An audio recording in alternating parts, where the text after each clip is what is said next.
പുഴയും കടന്നിലണമെങ്കിൽ കാവേരിയുടെ താണ്ഡവമാണ് നമുക്ക് കാണാനായിട്ട് സാധിക്കുക.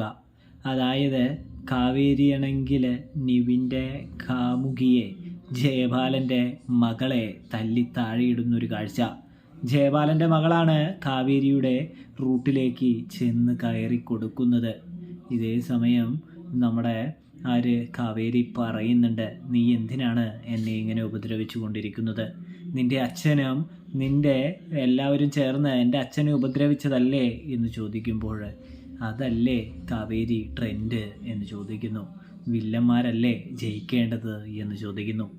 ഇതിനിടയിൽ നിനക്കെൻ്റെ വല്ല കൈസഹായം വേണമെങ്കിൽ ഞാൻ തരാം, എന്നേറ്റ് പോ, വല്ലതും നക്കാപ്പിച്ച് മേടിച്ച് എന്ന് പറയുന്നു. ദേഷ്യം വന്ന കാവേരി ജയബാലൻ്റെ മകളെ ഇടിച്ച് വീഴ്ത്തുന്നൊരു കാഴ്ച കാണാൻ സാധിക്കുന്നുണ്ട്.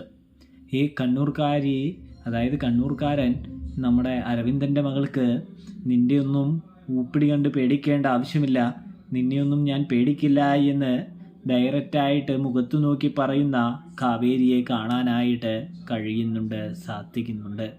കാവേരി പറയാണ്, നിന്നെയൊക്കെ ഭയപ്പെട്ടാൽ ഞാൻ പിന്നെ എങ്ങനെ ജീവിക്കും? നിനക്ക് വേണമെങ്കിൽ ഞാനൊരു കൈസഹായം തരാമെന്ന് പറഞ്ഞുകൊണ്ട് തന്നെ കാവേരി നമ്മുടെ ജയബാലൻ്റെ മകൾക്ക് വേണ്ടി കൈ നീട്ടുമ്പോൾ അവൾ നാണം കെട്ട് താഴെ നടക്കുകയാണ്.